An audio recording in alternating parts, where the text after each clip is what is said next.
Irmãos e irmãs, o anúncio do Evangelho que nós acabamos de ouvir é o anúncio segundo o Evangelho, segundo São João. Narração diferente, página catequética diferente daquele Evangelho de ontem, contando o mesmo fato da ressurreição. A catequese, aquela de ontem de Mateus, não é a mesma que esta de João. Uma é a narração ou a catequese de Mateus, outra é a catequese de João, de ambos, a respeito do mistério da morte e da ressurreição de Jesus. É importante, irmãos e irmãs, que nós também percebamos isto, porque são experiências diferentes, visões diferentes e interpretações também diferentes de um mesmo fato. É importante nós hoje, ao nos reunirmos para essa celebração, termos presente aquilo que nós ouvimos nos Atos dos Apóstolos, de acordo com o que foi narrado do discurso, do sermão, das palavras de Pedro. Pedro disse: nós somos testemunhas de tudo que Jesus viveu, desde o começo até o fim. Nós somos testemunhas que comemos e bebemos com Ele também depois da ressurreição. Somos um pequeno grupo, e é deste grupo que nós hoje recebemos esse testemunho. No Evangelho de São João, que nós acabamos de ouvir, tem algumas expressões que são necessárias que a gente entenda bem, porque são chaves de leitura teológica, chaves de interpretações da palavra.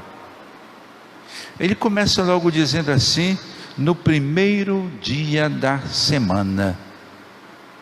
Essa expressão, primeiro dia da semana, é uma mudança radical, importante, porque agora ele está dizendo: primeiro dia da semana é a nova referência para o seguidor de Jesus. Por que a nova referência?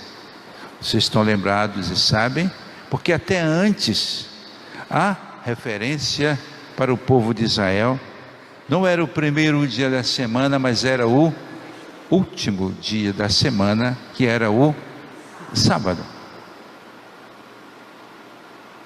Então, ao dizer primeiro dia da semana, agora muda. Significa o quê? Terminou o tempo antigo. Agora tem um novo início, agora tem um novo ciclo, é o princípio de um novo ciclo. Agora é uma nova época, uma nova interpretação da criação. Novo, tempo novo que é inaugurado com a ressurreição de Jesus. No primeiro dia da semana agora é a Páscoa definitiva.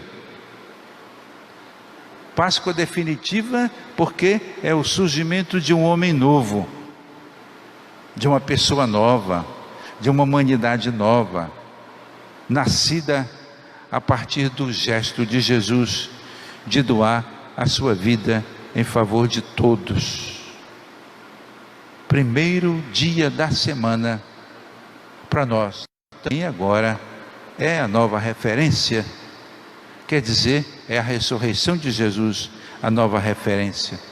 Mas logo depois diz, e aí vem a primeira personagem que aparece na leitura: Maria Madalena foi ao túmulo de Jesus, bem de madrugada, quando ainda estava escuro.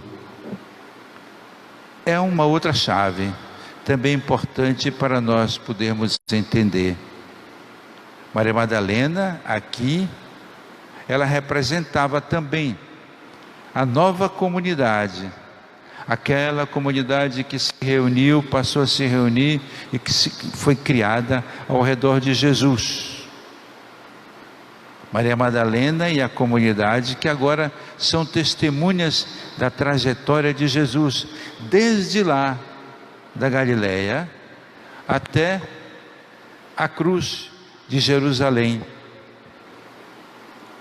Comunidade que tinha, sim, esperança nas palavras do Mestre, palavras que garantiam a vitória sobre a morte.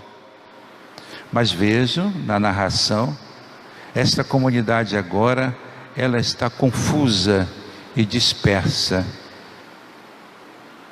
Maria Madalena vai sozinha, segundo a narração de João, ao túmulo. A esperança não foi perdida, mas há uma pergunta no ar: será que a vitória sobre a morte está garantida?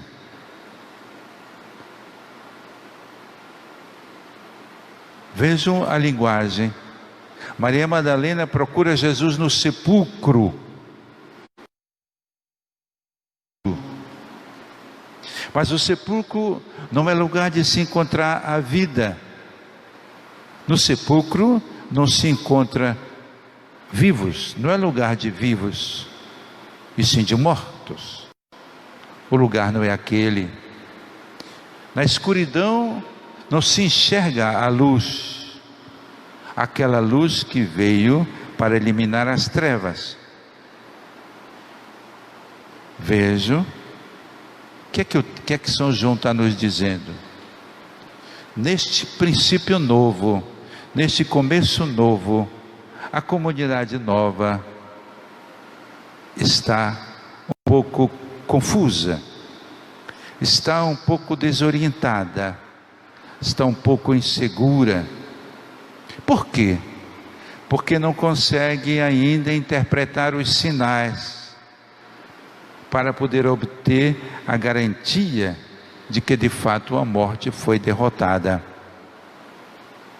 Porém, é aí mesmo, no sepulcro vazio, com os panos ou os lençóis enrolados no chão, é aí que é possível descobrir que as forças da morte não venceram. Jesus está vivo.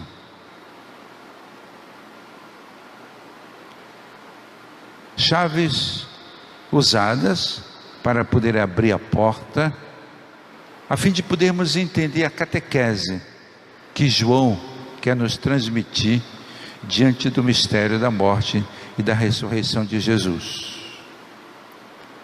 Aqui no Evangelho, nesta cena, aparecem mais duas figuras que entram em cena. Pedro, sem nome, mas o que é que o identifica? É o discípulo amado. São duas posturas agora, meus irmãos e minhas irmãs. São dois olhares diante da mesma cena do sepulcro vazio. São duas lógicas que nós precisamos entender. Uma, a lógica humana, outra, a lógica de Jesus. Uma, a lógica de Pedro, a outra, a lógica do discípulo amado. Vejam, é importante nós entendermos bem isso. Pedro representa aqueles ou mesmo aqueles que recusam aceitar que a ação salvadora de Deus passe pela cruz, pois para eles a cruz e significa fracasso, humilhação. É a lógica humana. Ela nega que a felicidade, que a realização pessoal, que o bem coletivo, que o êxito e a glória sejam alcançados pelo serviço ao irmão, pela entrega da vida, pela doação de si, pelo bem comum. Esta lógica, vejam, deixa Pedro cego. Pedro sai do sepulcro do mesmo jeito que entrou. Do mesmo jeito que entrou. Pedro não viu nada além do sepulcro vazio e dos panos no chão. Por quê? Porque há realidades que só enxerga quem ama. Porque há coisas e dimensões da vida que só se enxerga pelo amor. É aqui que entra a nova lógica. O personagem do discípulo amado, sempre mais próximo de Jesus, ele é de fazer experiência do amor de Jesus. Aí ele vê com outros olhos aquela mesma realidade do sepulcro vazio e dos panos no chão. Porém, ele pode ver aquilo que aos olhos dos outros passa despercebido. Por isso, por isso o discípulo amado corre mais depressa. Ele compreende os sinais e descobre que Jesus está vivo e acredita naquilo que os olhos da fé estão vendo. O texto diz: ele viu e creu, ele viu e acreditou. Meus irmãos e minhas irmãs, esta não é a lógica humana, aquela representada por Pedro. Esta é a lógica de Jesus e do seu reino, representada pelo discípulo que ama. Segundo esta lógica, vejam, a felicidade, a realização pessoal e coletiva, a vida plena, a verdadeira liberdade, só são alcançadas pela entrega de si, como doação espontânea. Importante nós refletirmos isso para podermos depois nos perguntar: e eu? Qual é a minha lógica? Qual é a minha? O discípulo amado viu a mesma realidade, mas ele foi além daquilo que os carnais estavam vendo. Ele acreditou, ele viu que ali havia os sinais de que o Senhor Jesus estava vivo. Por isso ele diz, ele viu e acreditou. Mas a figura e a postura de Pedro também pode se comparar a de certos setores da igreja. Poderá representar aquela já conhecida velha prudência eclesiástica que impede de ser como propôs Jesus e como hoje estimula o Papa Francisco.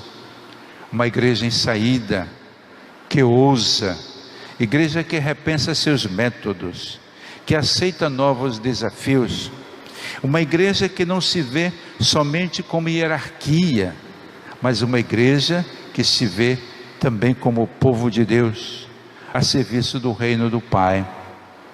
Uma igreja testemunha do novo e do novo símbolo da vida nova, que é Jesus ressuscitado. Portanto, diante desta igreja aqui, vejam, desta comunidade aqui, ainda iniciante, ainda um pouco perdida nesse sentido, que precisa testemunhar a fé de quem, além daquilo que enxerga, além daquilo que vê, como dizia o poeta, o essencial é invisível para os olhos. Não é a realidade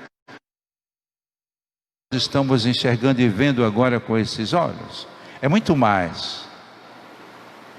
E vai além de tudo isso. O discípulo amado foi capaz de enxergar. Por quê? Por causa do amor. Ver além daquilo que os seus olhos veem. A festa da Páscoa